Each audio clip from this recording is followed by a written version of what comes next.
Oi, pessoal. Bem-vindos de volta, bem-vindas de volta ao nosso curso de Elementos de Álgebra. A gente está começando um novo módulo hoje, uma nova semana, e nós vamos continuar ainda o estudo de anéis, dessa vez falando sobre anéis quocientes.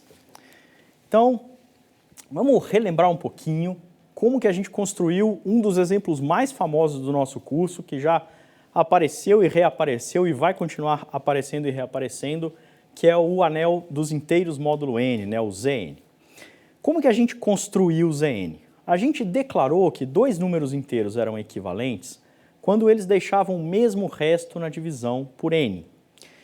Deixar o mesmo resto na divisão por n é o mesmo que pedir que n divide a menos b, né? Isso é equivalente. Ou seja, é a mesma coisa que pedir que a menos b é múltiplo de n. Então vamos escrever isso como a menos b igual a k vezes n para algum número inteiro k.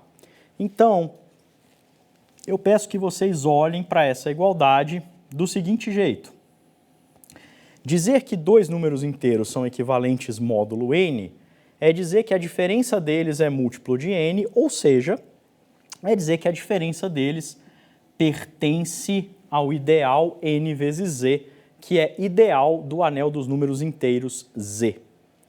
Então, isto a gente vai conseguir generalizar. Olha só, a gente percebeu que construir inteiros módulo n vem de colocar uma relação de equivalência que pede que a diferença destes dois inteiros vivem num ideal do anel z. Então, vamos tentar fazer a generalização direta dessa ideia.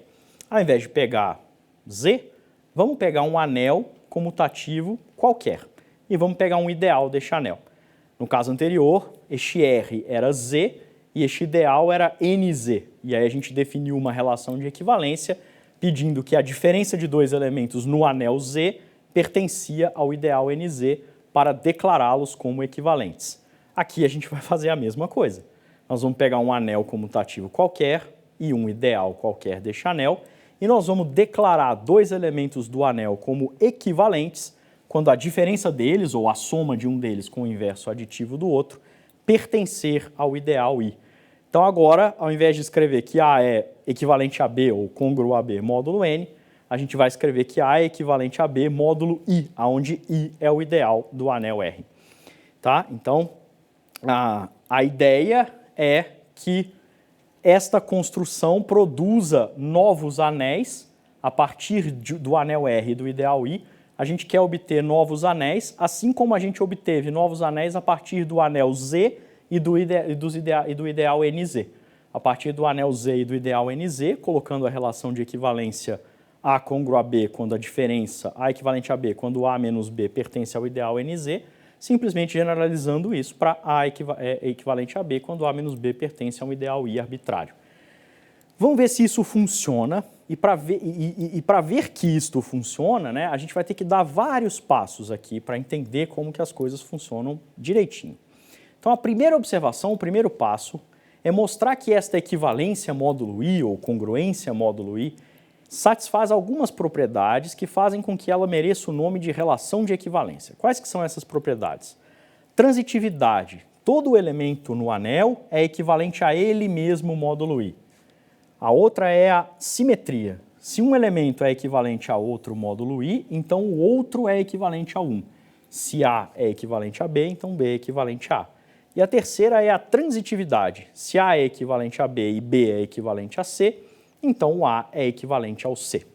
Então a gente precisa, a primeira coisa que eu quero mostrar para vocês é que a relação de equivalência que a gente acabou de introduzir, que a noção de equivalência que a gente acabou de introduzir é de fato uma relação de equivalência.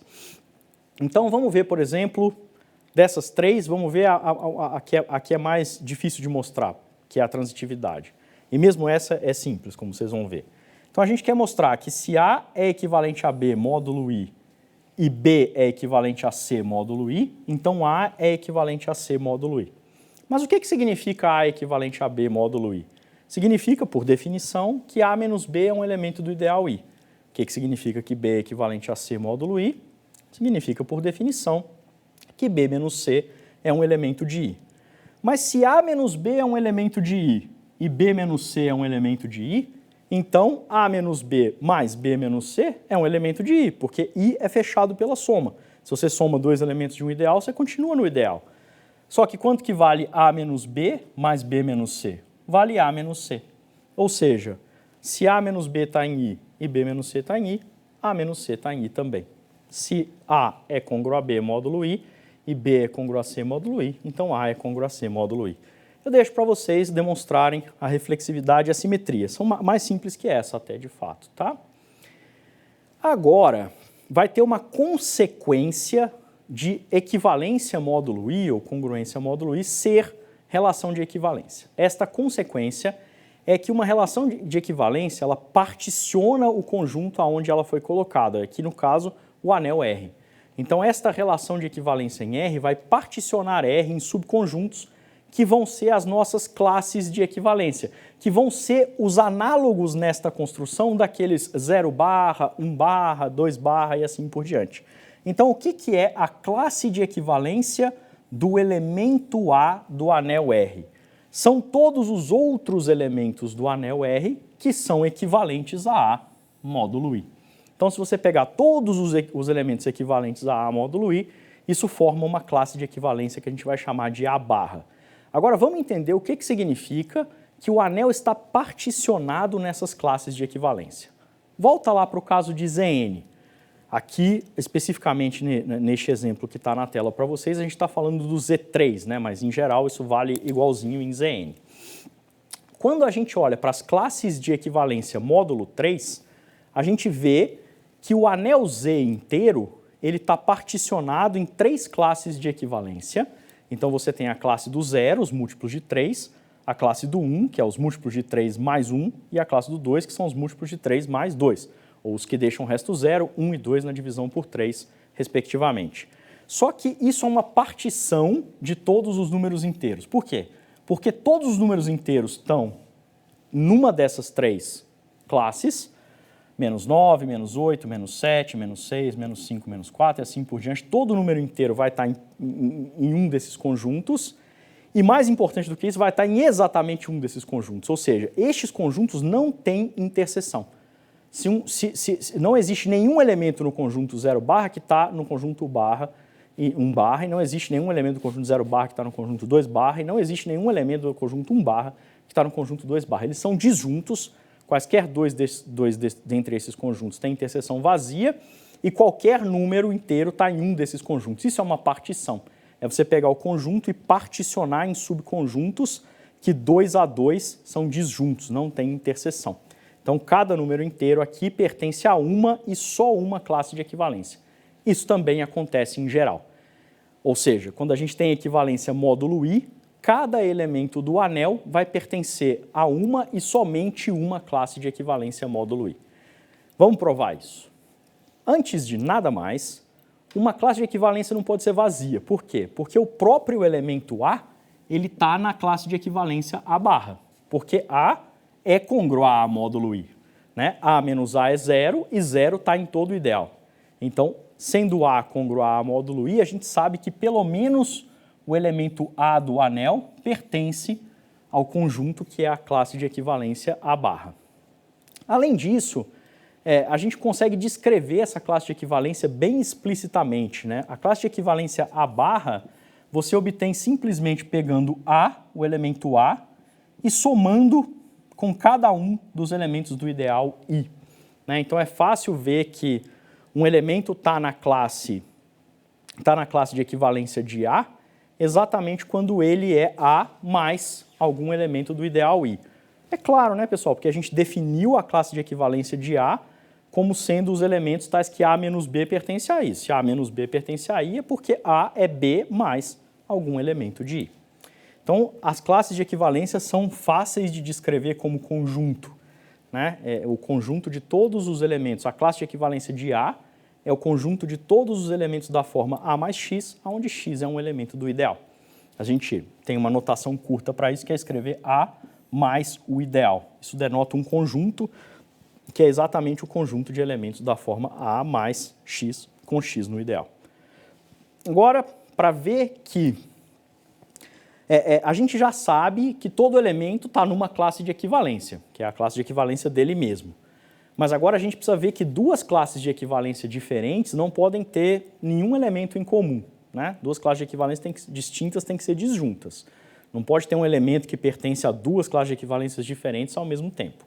Então a gente vai provar para isso, para provar isso, a gente vai antes fazer um leminha, demonstração de um leminha, que diz que duas classes de equivalência são iguais, A barra é igual a B barra, se e só se o A, que deu origem à classe A barra, for equivalente a B módulo I, onde o B deu origem à classe B barra, tá?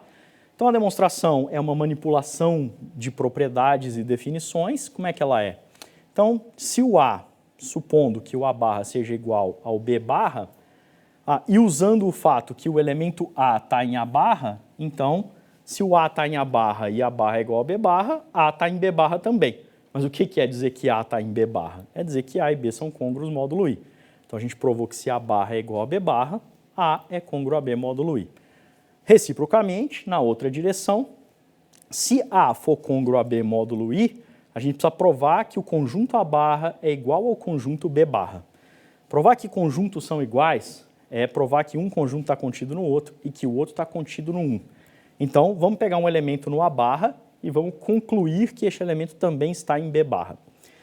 O que significa que um elemento X está em A barra? Por definição de A barra, significa que ele é côngruo a A módulo I. Como X é côngruo a A módulo I e A é côngruo a B módulo I, pela transitividade da relação de equivalência, o X é côngruo a B. Mas X ser côngruo a B módulo I significa que o X pertence ao B barra. Então, nós provamos que o conjunto A barra está contido no conjunto B barra. Agora, precisamos provar que o conjunto B barra está contido no conjunto A barra, né? Para provar que esses conjuntos são iguais. Então, de novo, a gente pega um elemento em B barra, um chamado X. Então, X está em B barra significa que X é côngruo a B módulo I. Mas X é côngruo a B módulo I e não se esqueça, A é côngruo a B módulo I por hipótese. Então, se X é côngruo a B e A é côngruo a B, então X é côngruo a A por simetria e transitividade, né? Porque X é côngruo a B, B é côngruo a A por simetria, então X é côngruo a A por simetria e transitividade. Acabou. Nós provamos que o X também está em A barra e, portanto, o B barra está contido em A barra. O lema está demonstrado. Provamos que esses conjuntos são iguais. Então, a gente precisa provar que se as classes de equivalência não são disjuntas, elas são iguais. Como que a gente faz essa demonstração? Então, fizemos a suposição de que as classes de equivalência têm interseção, elas não são disjuntas. Joia, pegamos um elemento nessa interseção, que aqui é o elemento que a gente chamou de C. Então, tomamos um elemento C, que está tanto na classe de equivalência A, quanto na classe de equivalência B. O fato de C estar na classe de equivalência A, significa que C é côngruo a A módulo I.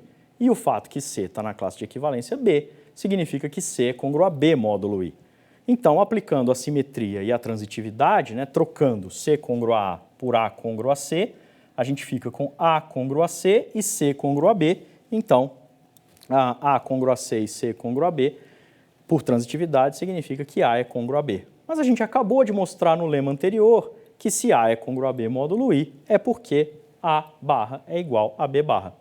Terminou a nossa demonstração. Nós provamos que não pode existir nenhum elemento do conjunto A que também está no conjunto B, caso a classe de A e a classe de B não sejam iguais. Tá? Provamos que classes que não são disjuntas são iguais. Logo, a nossa conclusão é que o anel comutativo está particionado em classes de equivalência determinada pela congruência módulo I, né?